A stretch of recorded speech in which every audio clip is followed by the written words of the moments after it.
class. How are you all? I hope you are fine. Class جیسا کہ ہم لوگ اپنے پچھلے لیکچرز میں مغل سلطنت کے جو حکمران تھے ان کے بارے میں پڑھتے آئے ہیں، جس میں ہم لوگوں نے سب سے پہلے دیکھا کہ ظہیر الدین محمد بابر کی آمد سے جو ہے وہ مغل سلطنت کا قیام ہوا۔ پھر ہم لوگوں نے اس کے بیٹے نصیر الدین محمد ہمایوں کے بارے میں پڑھا۔ پھر ہم لوگوں نے اپنے پچھلے لیکچرز میں جو ہے وہ باب دوم مغل سلطنت کا استحکام میں جلال الدین محمد اکبر کے بارے میں پڑھا اور اس کے بیٹے نور الدین جہانگیر کے بارے میں جانا۔ اکبر کے بارے میں ہم لوگوں نے پڑھا تھا، اس میں ہم لوگوں نے پچھلے لیکچر میں جو ہے وہ اس کی مذہبی پالیسی پڑھی تھی۔ اکبر جو تھا وہ علم سے بہت محبت رکھتا تھا، دین الہی کا اس نے ایک نیا مذہب بنایا تھا جس کے عقائد جو تھے وہ عیسائیوں، آتش پرستوں اور ہندوؤں کے عقائد پر مبنی تھے۔ راجپوت پالیسی ہم نے دیکھی، اس نے دوستانہ تعلقات قائم کیے۔ ان پالیسیز کے اثرات یہ ہوئے کہ وہ اس کی جو حکومت تھی وہ مزید مستحکم ہو گئی تھی۔ اکبر کی جنوبی ہند میں پیش قدمی اور اس کے اثرات جانے ہم نے، جس میں ہم نے دیکھا کہ دکن کے علاقوں کو قبول اطاعت کی اس نے دعوت دی تھی، سیاسی مہم چلائی اور اس کے بھی مثبت اور منفی اثرات ہمارے سامنے آئے۔ نور الدین محمد جہانگیر کے بارے میں پھر ہم نے جانا۔ آپ جو تھے وہ 1569 میں پیدا ہوا، 1605 میں تخت نشینی ہوئی۔ جہانگیر کی خدمات ہم نے جانی۔ پھر ہم نے دیکھا کہ آپ کا دور حکومت 22 سال رہا اور انتقال آپ کا 1627 میں ہوا۔ فنی اور تعلیمی خدمات میں ہم نے جانا، فارسی اور ترکی زبان پر آپ کو عبور تھا، فنون لطیفہ کے آپ بہت شوقین تھے، علوم و فنون کو بہت ترقی ہوئی اور بہترین مصور بھی آپ ہی کے دور میں پیدا ہوئے۔ نظم و نسق، مضبوط مرکزی بادشاہت قائم کی، بہترین نظم و نسق قائم کیا، رواداری کا سلوک رکھا اور صوبوں میں تقسیم کیا ملک کو، اور صوبے دار صوبوں کے لیے بنائے گئے جو ہر صوبے کو صوبے دار کنٹرول کرتا تھا۔ کلاس ابھی ہم لوگ اپنا نیکسٹ ٹاپک سٹارٹ کرتے ہیں۔ نیکسٹ ٹاپک سٹارٹ کرنے سے پہلے آپ لوگوں نے جو ہے وہ اپنی بکس اپنے سامنے رکھنی ہے اور ساتھ میں آپ لوگوں نے جو ہے اپنی پینسل کو ہاتھ میں لینا ہے۔ جہاں جہاں پر جو مین پوائنٹس انڈر لائن میں کروں گی یا میں نے کیے ہوئے ہیں، آپ لوگوں نے بھی میرے ساتھ ساتھ وہ مین پوائنٹس کو انڈر لائن کرنا ہے، ٹھیک ہے؟ آج ہم لوگ جو ہے وہ نور جہاں اور انتظام سلطنت میں اس کی خدمات پڑھیں گے۔ یہ جاننے سے پہلے ہم لوگ نور جہاں کا تھوڑا سا تعارف جان لیتے ہیں کہ نور جہاں کون تھی۔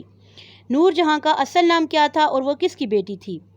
نور جہاں کا اصل نام مہر النساء تھا۔ وہ مرزا غیاث بیگ کی بیٹی تھی۔ وہ شہنشاہ اکبر کے دور میں ایران سے ہندوستان آئے۔ سفر کے دوران قندھار کے قریب 1577 میں نور جہاں پیدا ہوئی۔ ایک امیر سوداگر ملک مسعود انہیں دلی لے آیا اور غیاث کو دربار اکبری یعنی کہ اکبر کے دربار میں ملازمت دلوائی۔ نور جہاں کی شادی کس سے ہوئی؟ 17 برس کی عمر میں نور جہاں کی شادی علی قلی سے ہوئی، جسے تاریخ میں شیر افغن کہا جاتا ہے۔ شیر افغن کی موت کے بعد مہر النساء کی شادی کس سے ہوئی؟ شیر افغن کی موت کے بعد مہر النساء کی شادی جہانگیر سے ہوئی۔ 1611 میں جہانگیر سے شادی کے بعد اس کی قدر و منزلت میں روز بروز اضافہ ہونے لگا۔ مہر النساء کو شادی کے بعد کیا لقب ملا اور کیا خطاب ملا؟ پہلے آپ کو نور محل کے خطاب سے نوازی گئی آپ، اور پھر نور جہاں بیگم لقب ٹھہرا، یعنی کہ پہلے آپ کو نور محل کا خطاب ملا اور پھر اس کے بعد آپ کو جو ہے وہ نور جہاں بیگم کا لقب ملا۔ شہنشاہ جہانگیر نے اسے مملکت کے سیاہ و سفید کا کلی اختیار دے دیا گیا، یعنی کہ پورا کا پورا اختیار دے دیا گیا تھا۔ نور جہاں کی کیا کیا خوبیاں تھیں؟ نور جہاں کو خدا نے بے نظیر حسن و جمال سے نوازا تھا۔ فنون لطیفہ کے ذوق نے اس کی خوبصورتی کو 4 چاند لگا دیے تھے۔ شاہ سواری گھڑ سواری کا شوق جنون کی حد تک تھا اور شہنشاہ کے ساتھ اکثر شکار میں شریک رہتی تھی۔ وہ انتھک محنت کی عادی تھی۔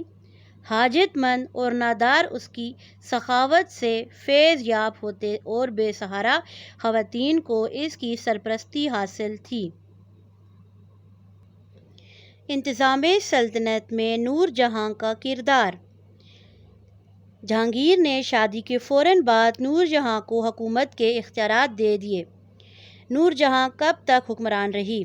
وہ 1611 سے 1627 عیسوی تک عملاً حکمران رہی۔ تمام شاہی فرمانوں پر نور جہاں کا نام بادشاہ کے نام کے ساتھ لکھا جانے لگا۔ سکوں پر بھی اس کا نام کندہ یعنی کہ تراشا کیا جاتا تھا۔ نور جہاں کو عروج ملا تو مملکت میں سیاسی مساوات کا رد و بدل لازمی ہو گیا۔ اس کے عزیز و اقارب اور رشتہ دار اور بھائی آصف خان کو بلند منصب یعنی کہ عہدہ عطا ہوئے۔ نور جہاں کی بالادستی کے کون سے دو اہم دور تھے؟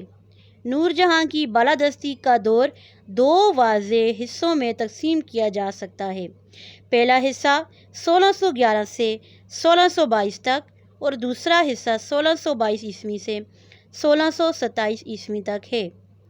پہلے عرصے میں نور جہاں اور شہزادہ خرم میں بڑا اتحاد رہا اور عماد الدولہ اور آصف خان کے ساتھ مل جل کر سب نے حکومت کی باغ ڈور سنبھالے رکھی۔ دوسرے عرصے میں صورتحال بدل گئی۔ اس کی بیٹی یعنی کہ نور جہاں کی بیٹی شہریار سے بیاہی گئی تو نور جہاں اپنے داماد کے لیے جانشینی کا راستہ ہموار کرنے لگی۔ جہانگیر نور جہاں کو کتنی اہمیت دیتا تھا؟ جہانگیر نور جہاں سے صلاح مشورے کے بغیر کوئی کام نہیں کرتا تھا۔ اس کی زبان سے نکلا ہوا لفظ قانون کی حیثیت رکھتا تھا۔ وہ غیر معمولی دل و دماغ کی خاتون تھی۔ عقل و تدبر یعنی کہ سوچ میں اسے برتری حاصل تھی۔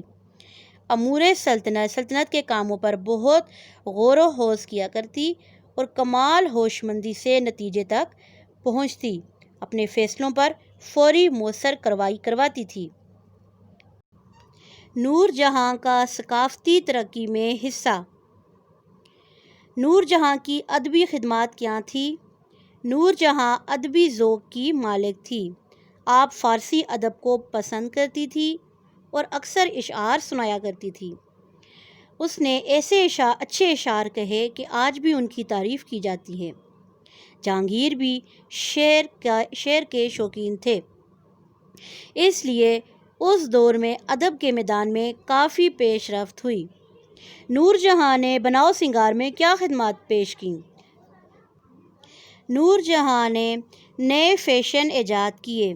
اس نے ایسے لباس اور زیورات ہندوستان میں متعارف کیے کہ جن سے ہندوستانی لوگ ناواقف تھے۔ نور جہاں نے صوتی اور ریشمی ملبوسات یعنی کہ کپڑوں کو جدت کے ساتھ پیش کیا یعنی کہ نیا بنا کر پیش کیا۔ آپ عطر گلاب کی موجدہ ہیں یعنی کہ ایجاد کرنے والی ہیں جو آج تک نور جہاں کی یاد کا ذریعہ ہیں۔ تعمیراتی خدمات۔ نور جہاں کی تعمیراتی خدمات کیا تھیں؟ نور جہاں تعمیرات کی بھی شوقین تھیں اور لاہور میں شاہ درہ میں اپنے محبوب شوہر جہانگیر کا مقبرہ بنوایا جو ماہرین تعمیرات کے لیے باعث حیرت ہے۔ بعد میں خود بھی وہیں دفن ہوئی۔ نور جہاں نے آگرہ میں اپنے باپ کی یاد میں مقبرہ بنوایا۔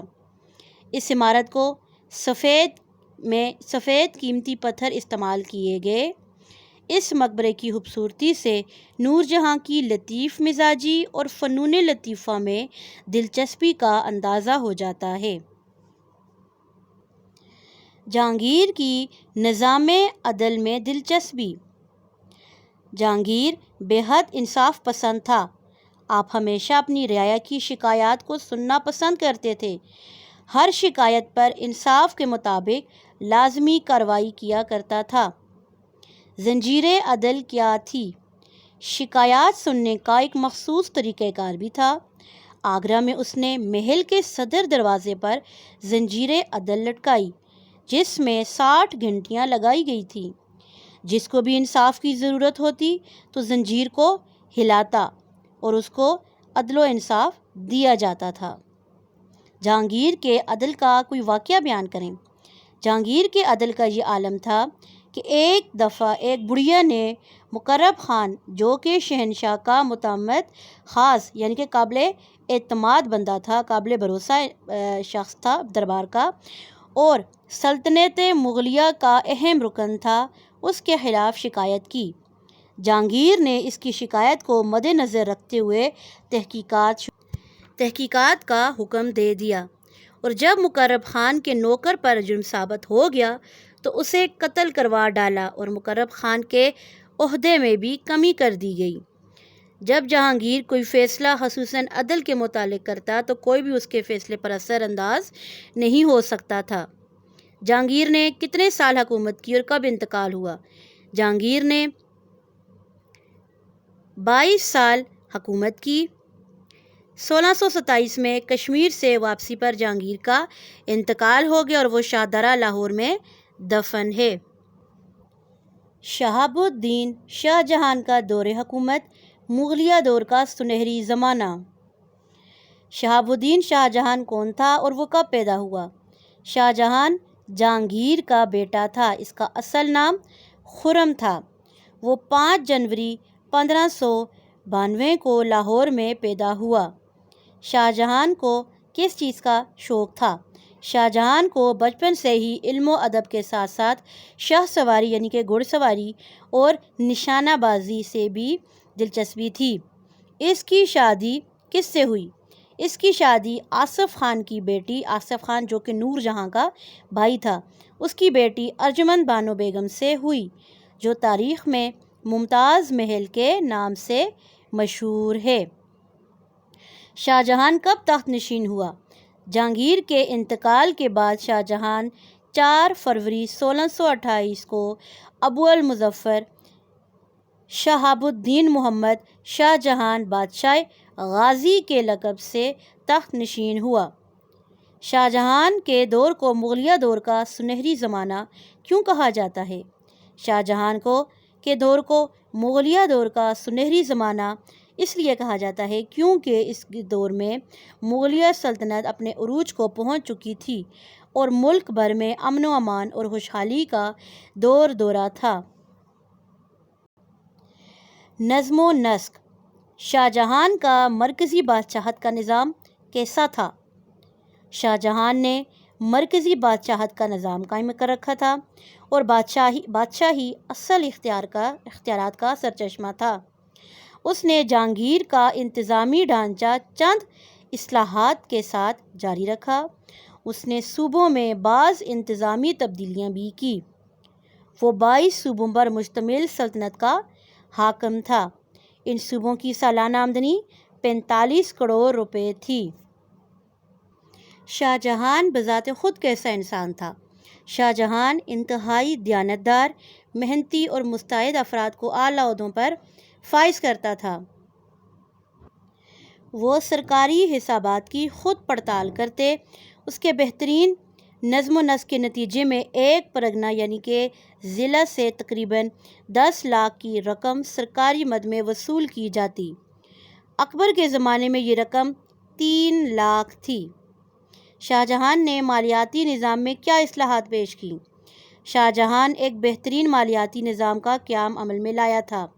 محکمہ مال کے افسران کو سختی سے ہدایت کی تھی کہ کسانوں سے اچھا سلوک کریں۔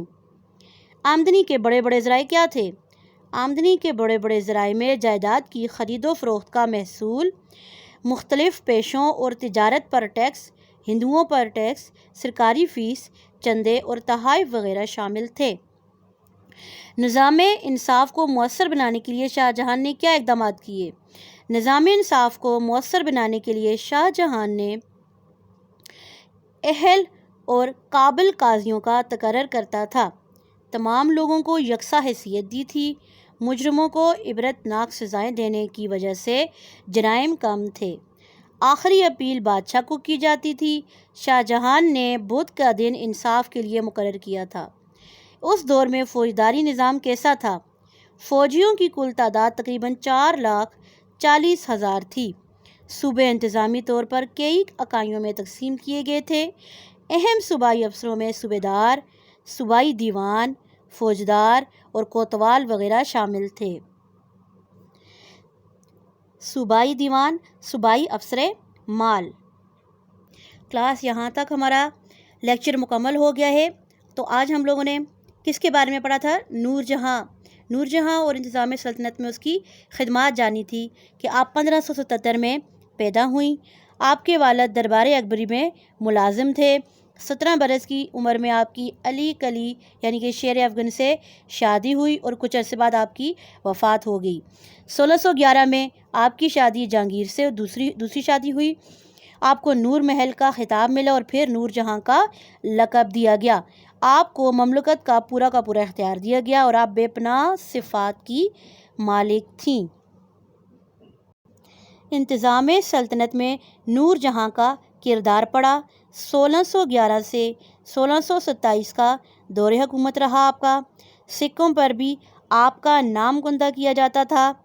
بالادستی کے آپ کے اہم 2 دور تھے۔ آپ اپنے دور کی بہترین حکمران رہیں۔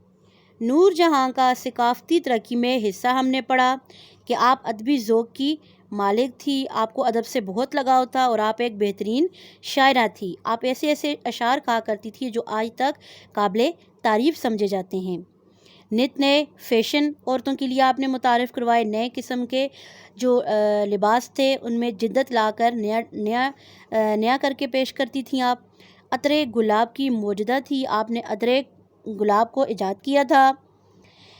تعمیرات کی آپ بہت زیادہ شوقین تھی۔ آپ نے جو ہے وہ سب سے پہلے اپنے محبوب شوہر کا مقبرہ بنوایا تھا اور پھر اس کے بعد آپ نے اپنے والد کا مقبرہ بھی بنوایا تھا، اور وہ مقبرے جو ہیں وہ آج بھی جو ہیں وہ دیکھنے والے جو ماہرین تعمیرات ہیں ان کے لیے باعث رشک سمجھے جاتے ہیں۔ پھر ہم نے دیکھا جہانگیر کا نظام عدل میں دلچسپی۔ جہانگیر ایک عدل پسند، انصاف پسند حکمران تھا۔ آپ نے اپنے جو ہے وہ محل کے باہر زنجیریں عدل لٹکا دی تھی کہ جس کو بھی عدل یا انصاف کی ضرورت ہوتی تھی وہ اس زنجیر کو ہلاتا تھا اور اس کو انصاف دیا جاتا تھا۔ اس زنجیر کے ساتھ 60 گھنٹیاں لٹکائی گئی تھی۔